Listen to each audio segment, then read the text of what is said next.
Welcome to Intimacy and Imitation, a limited podcast series dedicated to prying beneath our protective deceptions in pursuit of genuine connection. This is part 2 of On Creativity.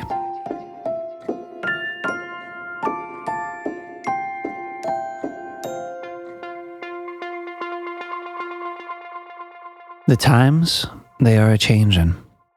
Artists no longer sell out. They dream of being bought in. To align with corporations proves the work has value. That this shift stems from the steady decline of avenues that can create income as an artist is obvious. Technology will always change. What is interesting in our era is the enmeshment of art and commerce. See, a Keith Haring print at the AGO. Art is for everybody. Yours for $300. C. Picasso stretched across Uniqlo t-shirts. BOGO. C.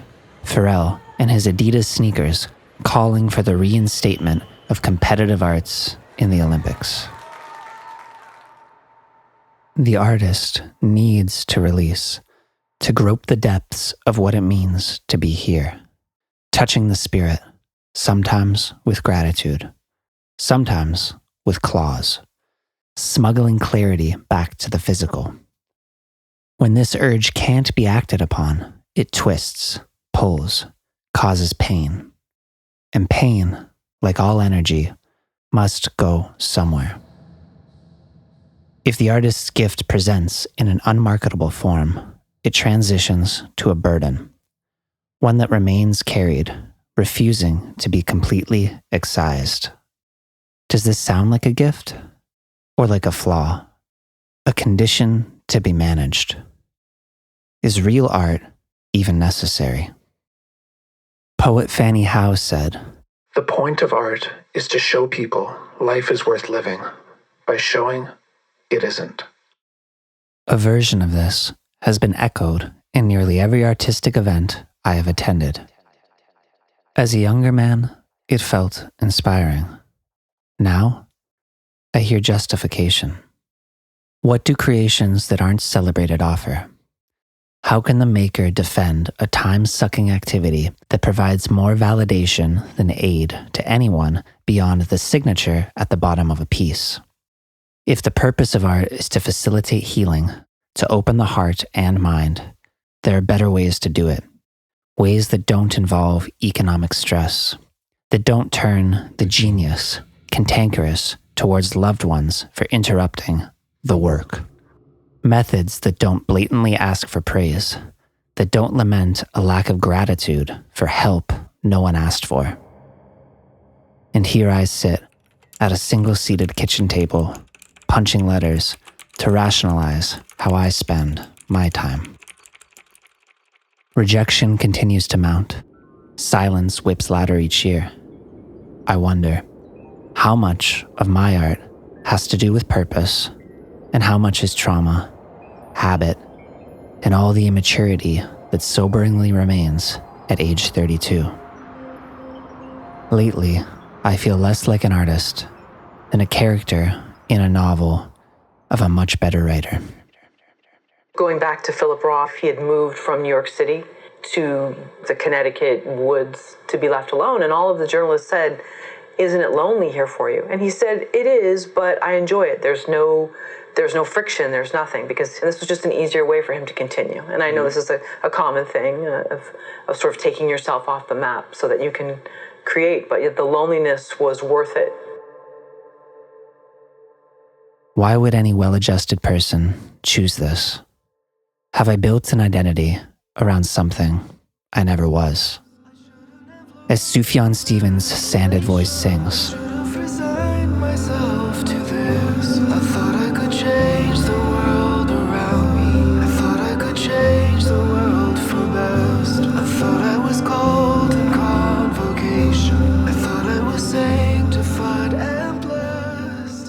the blessed receive gifts. The cursed believe they are blessed. Recollection. 10 years old, church pew. Potlights pulsing halos in varnished wood. I daydream of singing, a guitar in my hands, the crowd cheering.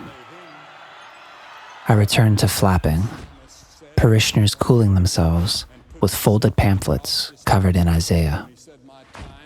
Gravity descends through my stomach, imperceptible at first, then heavier, a shadow stretching out. God would never allow it. Was I dismissing my fantasies to avoid pride? Or had I already accepted, in some lower space, that it is difficult to believe a person stands upon a stage for anyone but themselves? I harbored this suspicion universally. Preachers who perspired and stomped, baritone declarations that love in the spitting face of hate was our mission, who, after service, received handshakes, hugs, and oh yeah, a paycheck. Teachers perched at the front of the room, claiming they chose their career to make a difference. Yet even my teenage mind sensed their craving for approval. And parents, with a rapt passenger seat audience, issuing 25th anniversary editions of what they sacrificed, as if it could be forgotten.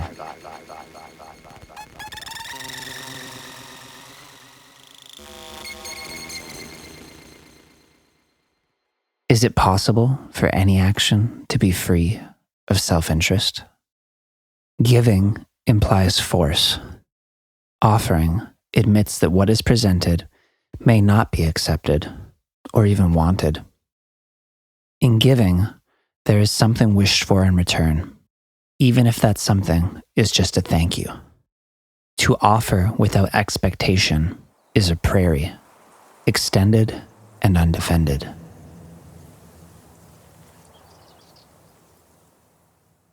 Following this thread, does the motivation behind an act matter? Action defines. We are what we do, not what we feel or say.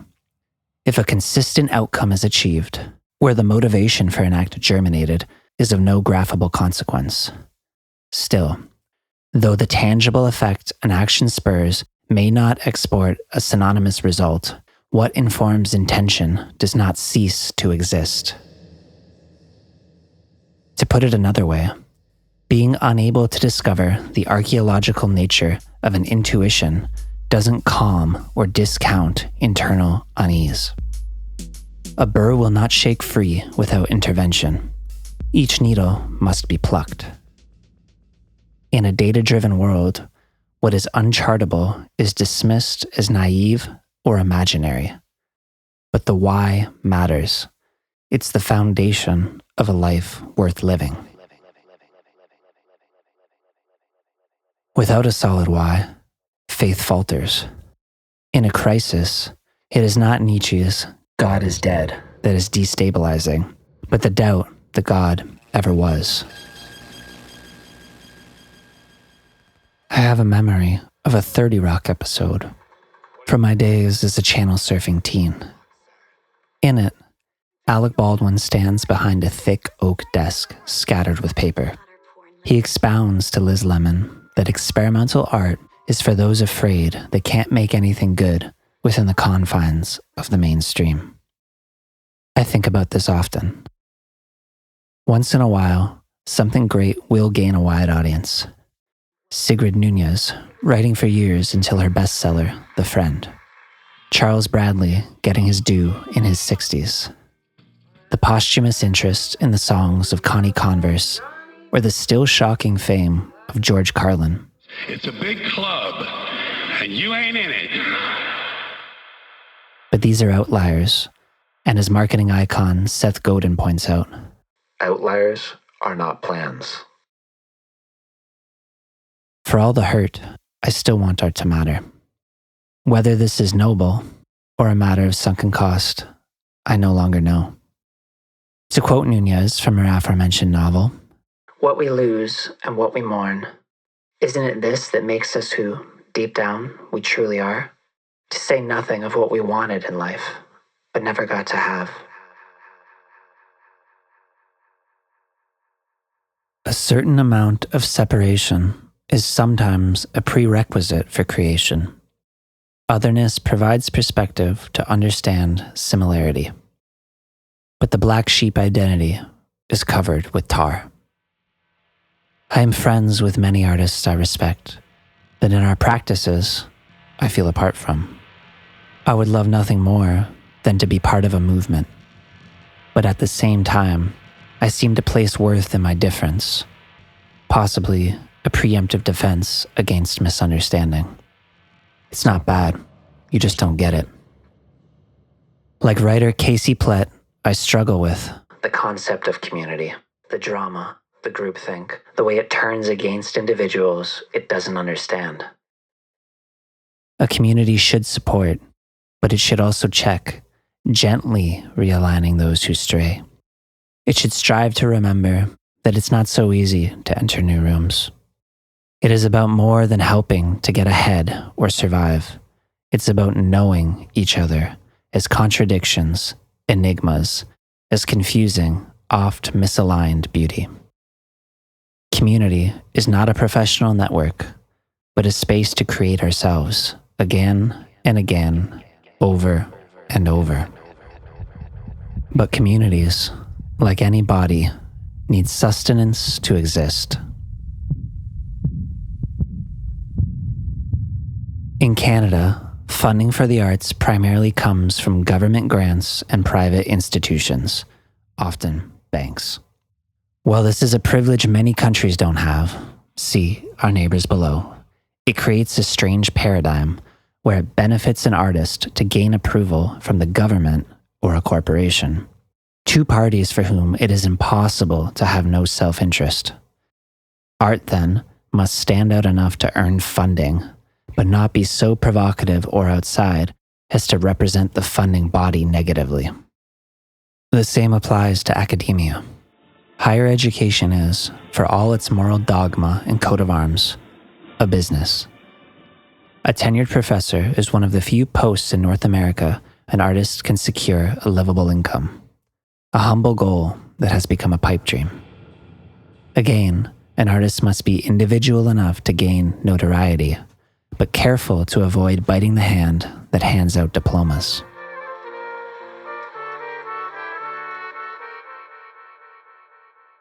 Further, I posit that the institutionalization of artistic pedagogy has contributed to a sterilization of creative thought. By applying a rubric to a field where for any real achievement to be reached, one must be able to fail repeatedly, risk is taught to be an enemy. Then there is the professional aspect. Without capital letters beside your name, an already difficult industry becomes all the harder to succeed in. Next time you pick up a novel or read the bios in a program, note how rare it is to see someone without an MFA. To be clear, I am not inherently against any of the above. I hold a fine arts degree. I have received grants. I have benefited from these opportunities, and despite my critique, I continue to seek out more. The older I get, the more I crave security, and I'm done viewing that as a weakness. Still, it is important to investigate these systemic guardrails that so easily and unconsciously guide our thinking around art.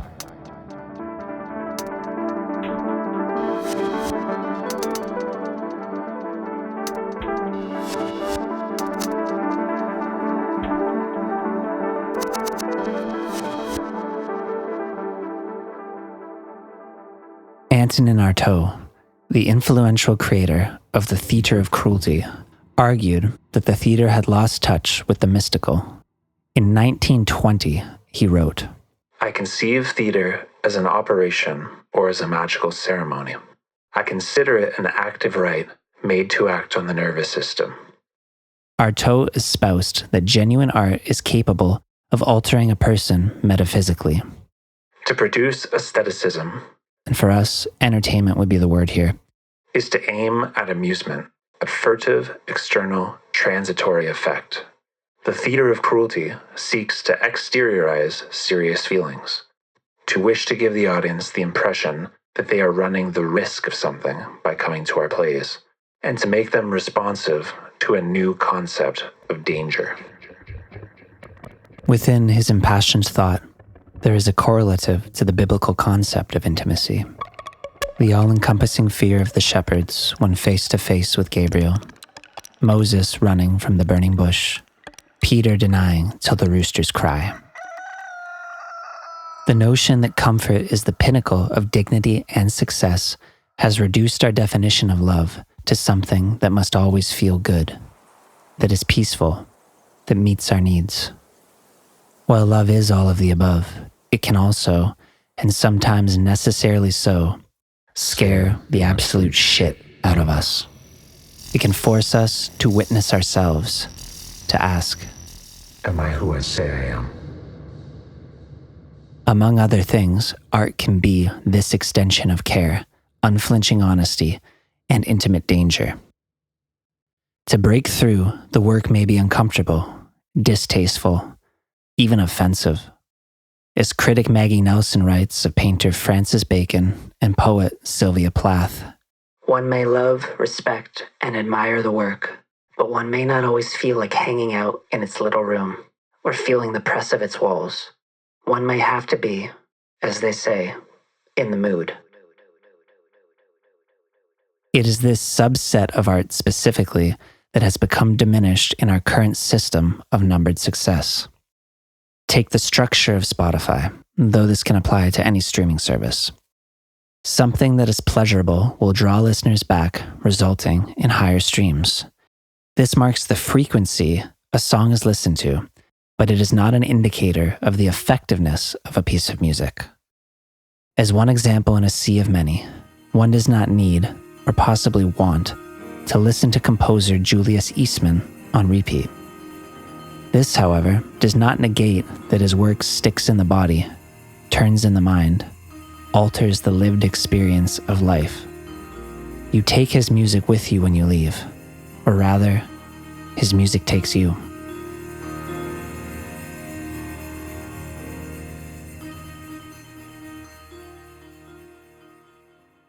Seeds that incubate new thought are perceived as frail, but it is tiny observations that shift perception. Intrinsic to its nature, what is subtle does not turn heads, struggles to gain an audience, and is often regarded as a failure. If we all come from a big bang, this may be our nature. But what of the silent movements without which no noise would have ever been heard? There are no easy answers. Nothing that matters comes with instructions. My friend Jay quit a draining job and flew to the desert to see if the red dust held the antidote to his longing. When he returned, we chatted and laughed. He unzipped his backpack and placed a pin on the table, a green square with white letters. Music is the language of the soul. The last we'd spoken, I was leaving art behind. I wasn't making enough money, and the sporadic hours were straining my relationships. I was trying to come to terms with not being good enough, to accept that I lack some elusive trait my more successful peers have. I will step into cliché here, as I can think of nothing more accurate. My heart was breaking. I loved something so deeply that did not want me back, and I couldn't stop loving it. I was a fool. Wrapped in plastic with a cardboard backing, I rotated the pin between my fingers as Jay, aided by a PowerPoint of phone pictures, recounted how music is human, universal, ageless. It is a piece of who I am, as it has been for many, and not just a career.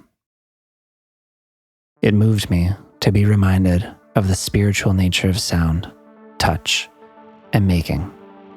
And it moves me again to attempt to remind you, if you are still here, and myself, that who we are is beyond us and commerce, or us and career, or us and society, or me and you, or even you and me and me. We are landscape. If we can recall our reason for being, maybe that is an answer. And though this meek revelation may not be as shattering as we think it should, it may just be that it is enough. For the Labaria, Eucena, witch's hair, map lichen, beard lichen, ground lichen, shield lichen, by Jane Hirschfield condenses this beautifully. Back then, what did I know? The names of subway lines, buses, how long it took to walk 20 blocks, uptown and downtown, not north, not south, not you. When I saw you later, seaweed reefed in the air, you were gray-green, incomprehensible, old. What you clung to, hung from. Old trees looking half dead, stones, marriage of fungi and algae, chemists of air, changers of nitrogen unusable into nitrogen usable, like those nameless ones who kept painting, shaping, engraving, unseen, unread, unremembered, not caring if they were no good, if they were past it. Rock wools, water fans, earth scale, mouse ears, dust, ash of the woods, transformers unvalued, uncounted, cell by cell, word by word, making a world they could live in. So I remain, typing at a single-seated kitchen table, but no longer in defense. Instead, my fingers scratch beneath the dirt, attempting to recall where I come from and where I will return. It's the active process of remembering that the future can be shaped, less like the petals and more like the roots.